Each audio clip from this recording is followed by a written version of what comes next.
Kubeere wana wali jjajja.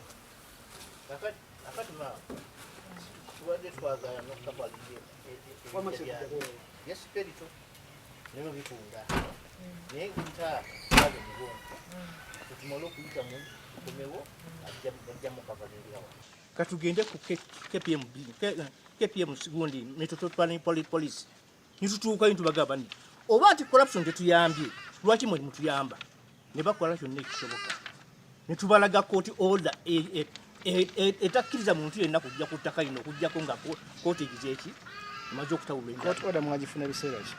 Twagifuna mu 23 May 23 era ekyakitandinga na buli kati bagiverifying mu poliisi yonna Ng'egamba ki? abantu bonna baleme kutewanyizibwa basigale ku ttaka lyabwe up to now Yeewanikira kooti. gundi Okay. High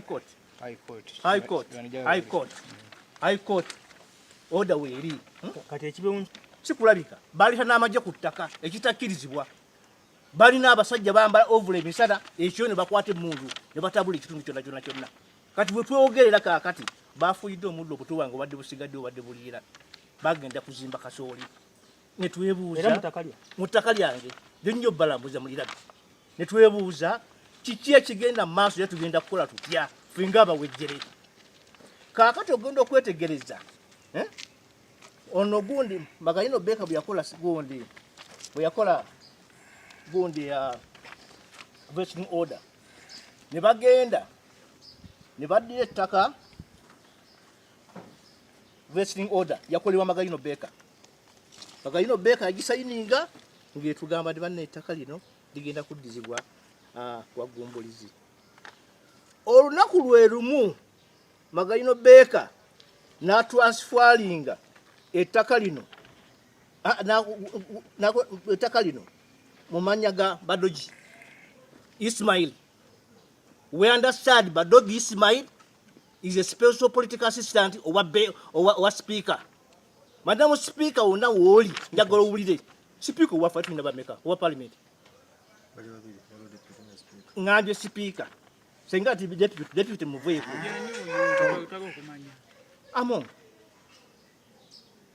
among gwonna gw'oli kubanga ensonga zino azimanyiiko era abadde aziwulira njagala teringa erinnya lye nga tayagala kwonoonebwa kiki kubanga ffe ketulina akatono ate kaakati speaker naye akaagala ng'ayita mutabani we Badogi. Fortunately oba unfortunately Badogi yasoma ne mutabani wange Kawempe eri wange Kawempe nga makaga amakulu yalyangawo n'emmere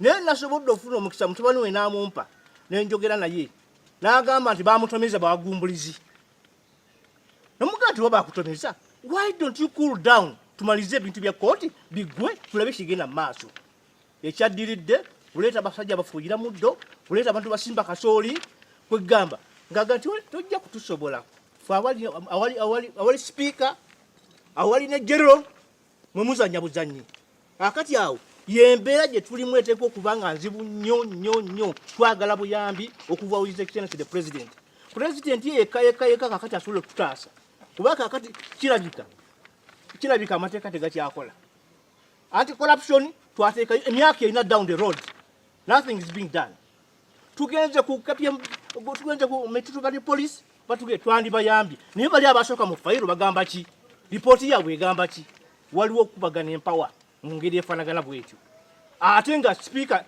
bamutya nze sifaayo oba sipiika banteekayo nga bantwale omuntu ku nsi aba n'ennaku 2 olusooka mulumanyi kuzaalibwa olwokubiri mulumanyi kufa teri amanyi gundi waligira ki waligwera mu nsi naye okunziba nga ndaba ebintu by'abaana bange n'abazzukulu tetujja kukikkiriza olw'ekiwandiiko kyonna sipiika tabimanyi ayite Badogi batuwe basootinga ensonga zino naye tuyinza kutambula mu ngeri efaanagana bwe tuti mwali mwakubiddeko embeera wa sipiika eri legal process erina okutuuka ewa sipiika emubuuze kiki ekigenda mu maaso ye yennyini lwakutwala eggwanga lino mu maaso tetusobola kubeera mu nsi efaanagana bwe tuti.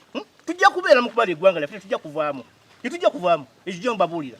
Era bajja kutuziika muno. Naye ng'ekikulu kiri nti Badogi ava ku ttaka lyaffe. Ate ng'amaanyi gonna Badogi agajja waani? Wa sipiika kimenyawo. Kati Badogi kinnyonnyole. Ate wa bajja kiro. Mzee ojja kwogera ng'otunudde wakati. Bajja kiro. Bajja ne batema ne basala embizi zange wano, ne bajja ne basala emiti gyange.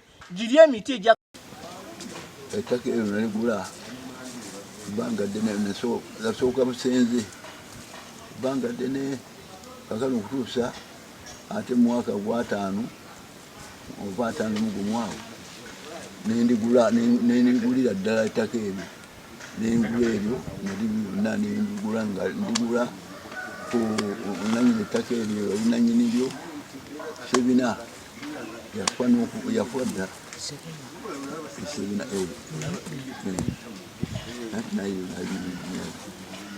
yanguye ettaka eryo nembeeramu okutuusa ngalabiraawo obajja kutandika kusenda ttaka lyange nebasenda mulundi ogutali gumu ennaku zonna kasooka kubiriba n'ebintu ebyo ebbanga ddene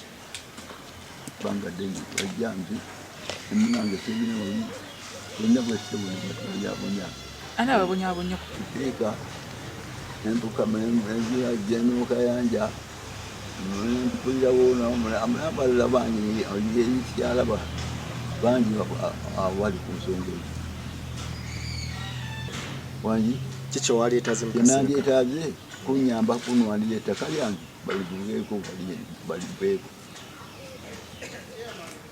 baliveeko banduyirire n'okundiyirira okwonoona ebintu byange emmere yange yonooneddwa omundu omutunde obutali gumu sikyalina kendya emmere mpamme byonna esantalana mubanjira n'emiti gyonna naye munyambe ebintu byange ettaka lyange ligenga likomawo bibanja bonna bagwa mu ttaka lye era ne bafuna ebyapa byabwe obumpimpi n'abo abalina ebyapa ebimu ebyerinaanye ettaka lye bamwetoolodde nabo ne batandika enkola y'emu y'okukyeseganya n'ab'ebibanja era nabo ne batuukiriza endagaano zaabwe n'ab'ebibanja byabwe. Mukulu Sebina yateeseganya ne mukyala Namuli era goloofa ezo we ziyimiridde mu kifo ekyasaba ku ttaka lya mwami Sebina ng'awa mukyala Namuli mu kibanja kye.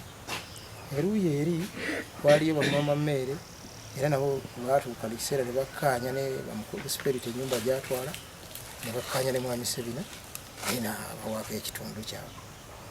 Kati olwaleero tugenza okwesanga ng'ate tutandise okufunawo entabukatabuka okuva eri mukulu wa Gumbuluzi Biyimbwa Jaffes nti ebyapa bino ate abakulu banabadde bajja basalirako abalala ab'ebibanja ate ettaka lye ekintu ekireeseewo buli muntu obutategera kiki ekituufu ekiriwo kubanga nze bwe mbadde nkola emirimu gya mwami Biyimbwa ne ttiimu yaffe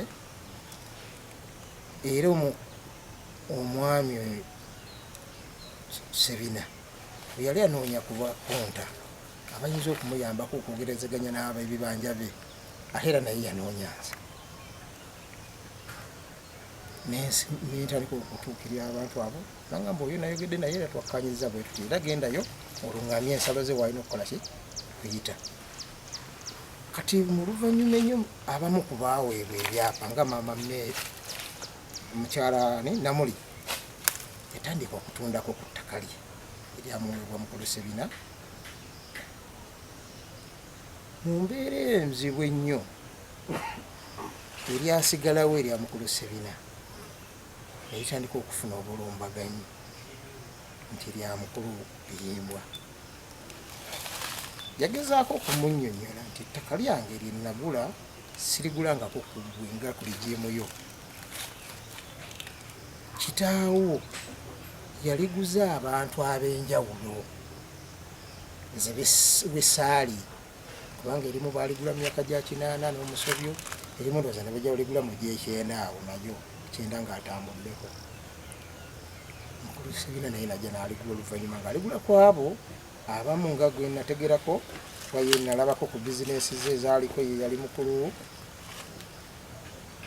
Mulindwa yalinako ekibira kya Kalitunsi. Abaami abalala abatondedda eryaddako lino omututudde omulimu ebintu bye nabo baali babiri. Waliko omwami omu sinza ku kyapa kye nalabako nga ye Nasani Simbwa, omulala ye Muwanga Nuwa. Namutegeeza abantu abo be banguza amataka ago banjawulo saalibwena ku muntu omu era ebyakanasanga byangufu.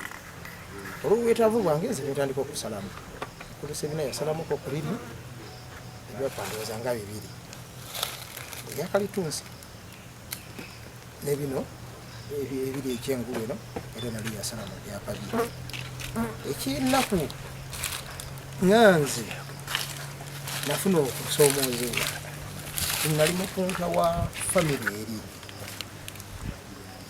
ate nenziyankolera mwami Sebina ate abaagulako ne bagamba nti ono yali akolewa mwami Wagombolozi oba alinga Mbege yajja okubega lino nti waliriko ekikyamu. Mwana ne mbagamba sina kikyamu kinali ndisanzeeko kubanga ebyapa nabisanga biri mu sadikate. Okunoonyereza kwange okuzuula ekyapa nti kituufu nti noonyeza mu land office si kinoonyeza mu masanduuke kulaba ndagaano. Waliwo